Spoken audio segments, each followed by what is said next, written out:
There's a drink sitting in most kitchens right now that almost nobody prepares the specific way that actually matters for a morning number.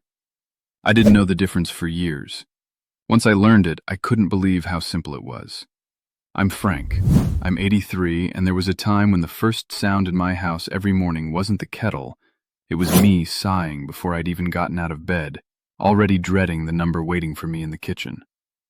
I'd shuffle over to that little meter like it was a summons I couldn't ignore, and more mornings than not, it delivered bad news.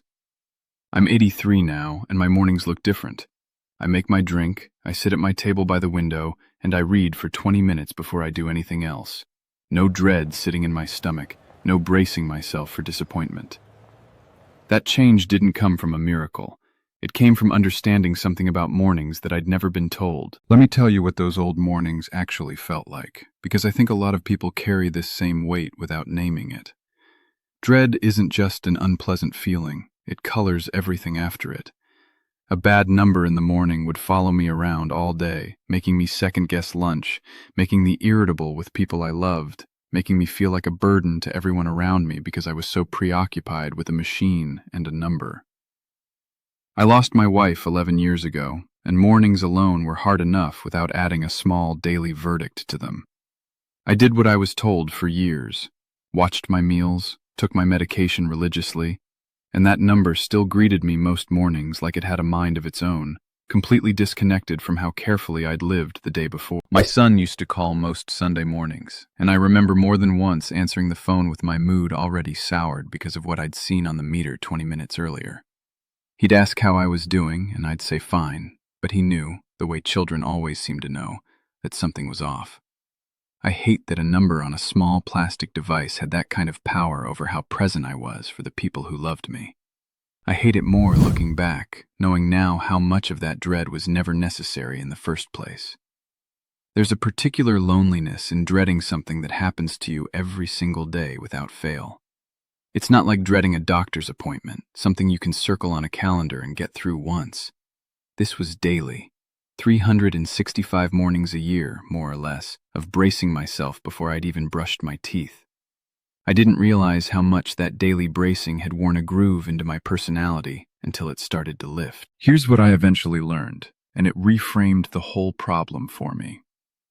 Research on aging and metabolism describes a process called the dawn phenomenon. In the early hours before you wake, roughly between 2 and 4 in the morning, your liver releases stored glucose into your bloodstream.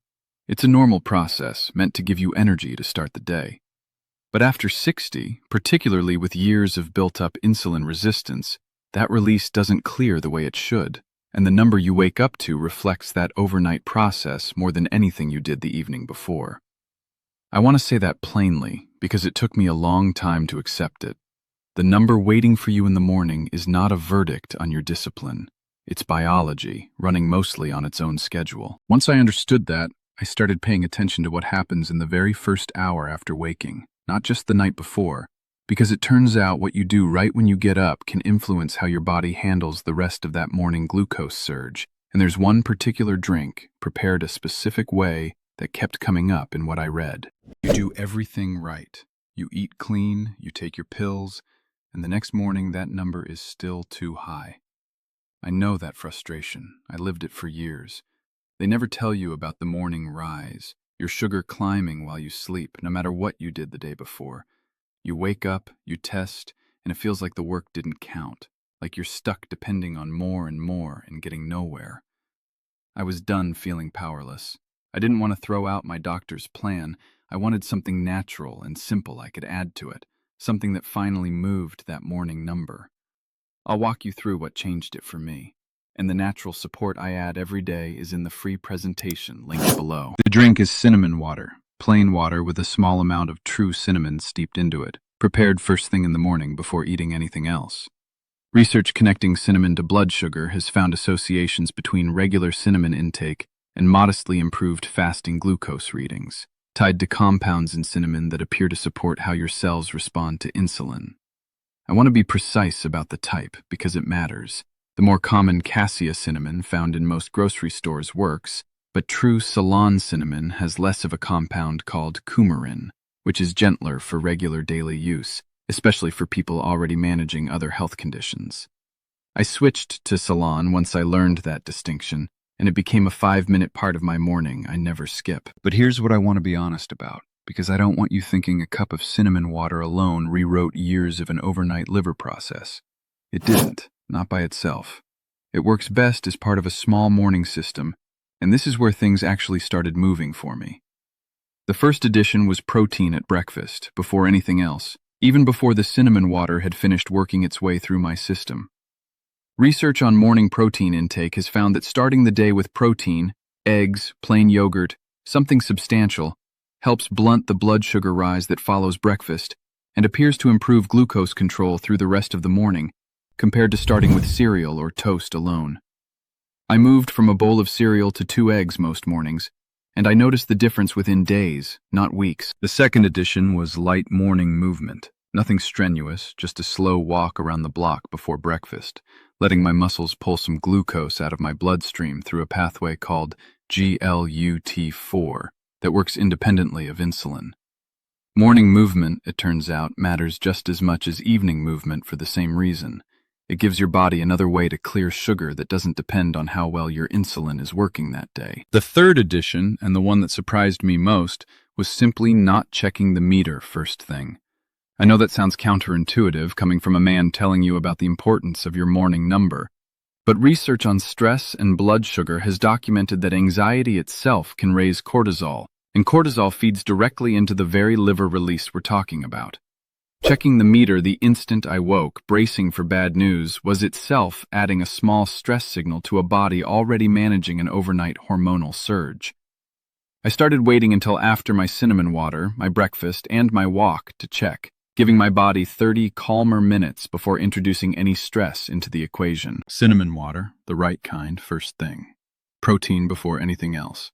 A slow walk before breakfast, and waiting to check the number until the anxious first minutes of the day had passed. 4 small changes to the very first hour of the morning, not the night before, not a diet overhaul, just what happens in that first hour. I want to walk you through the actual first week because I think the honesty matters more than the highlight reel. The cinnamon water was easy, 5 minutes, no real adjustment needed. The protein at breakfast took longer to feel natural. I'd eaten cereal my whole life, and switching to eggs felt like giving up something familiar, almost childish as that sounds. The walk was the hardest some mornings, especially in colder weather, when the bed felt far more appealing than the sidewalk. And waiting to check the meter was, without question, the strangest adjustment of all 4. My hand would reach for it out of pure habit before my mind caught up and reminded me to wait. By the end of the first week, I'll be honest, I wasn't sure any of it was doing much. The number moved a little here and there, nothing I could point to with confidence. It was into the second week that I noticed something less about the number itself and more about my mood in that first hour. Calmer, less braced for bad news, more like a man having breakfast than a man awaiting a verdict. The number followed a few weeks after that, settling into a steadier, more predictable pattern than I'd seen in years. I want you to see what my mornings look like now at 83. I make my cinnamon water while my eggs cook. I walk to the corner and back while the coffee finishes, and I sit down to breakfast without a single anxious thought about the meter sitting in the drawer. Some mornings I don't check it until after I've already called one of my grandchildren, because it simply isn't the first thing on my mind the way it used to be. That's not nothing at 83. That's a version of freedom I'd stopped believing was still available to me. There was a woman down the hall from my apartment, Arlene, 84, who told me she'd been checking her number the second her eyes opened for over 15 years, describing it as the first thing I do before I even remember I'm alive. When I told her about waiting 30 minutes, giving her body a calmer window first, she thought I was joking. She tried it anyway, along with the cinnamon water, mostly because she trusted me and had nothing left to lose after 15 years of the same routine. She told me a few weeks later that the strangest part wasn't the number.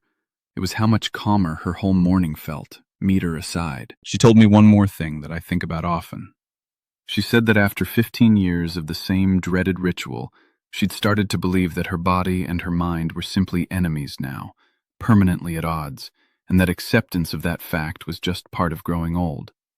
Learning that a few small changes to her first hour could shift how the whole morning felt made her question that belief entirely. Not because the number became perfect. It didn't. Not for her, not for me either. But because she remembered what it felt like to greet a day without armor on. I think about how much of aging with a condition like this becomes about bracing yourself, morning after morning, for bad news you've come to expect. That bracing has a cost, even beyond blood sugar. It steals a kind of peace that people our age have earned the right to have back. Arlene got some of hers back. So did I. I think, too, about my son and how different our Sunday calls feel now. I answer the phone some weeks having already had my breakfast, my walk, and my quiet cup of cinnamon water, genuinely glad to hear from him instead of distracted by a number weighing on my mind. He noticed before I said anything about it. He asked what changed, and I told him it wasn't one thing.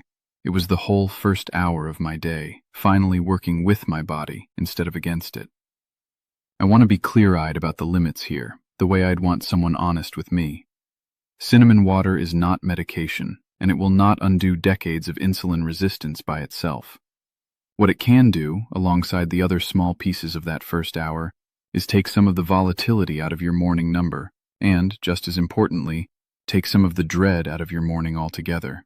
And at 83, I've come to believe that second part matters almost as much as the first. I'm not telling you cinnamon water replaces your medication, and I'm not telling you to change anything your doctor has prescribed without talking to them first. What I'm telling you is that the first hour of your morning may matter more than you've been told, and there are small, natural ways to work with it, always alongside your doctor's care, never instead of it. If you watched this whole thing, you're not the type who gives up. You're the type who keeps looking for a real answer. So let me be straight with you. The morning number isn't your fault, and it isn't just diabetes. It's the dawn rise, and it responds to the right daily habits. The goal was never to quit your treatment. It was to support it naturally so you finally see that number move and feel in control again. Alongside the steps I showed you, I take a simple, natural support every day to help keep my blood sugar in a healthy range. Affordable, easy, and it works with my doctor's plan, not against it. The free presentation is in the description below. Go see it for yourself.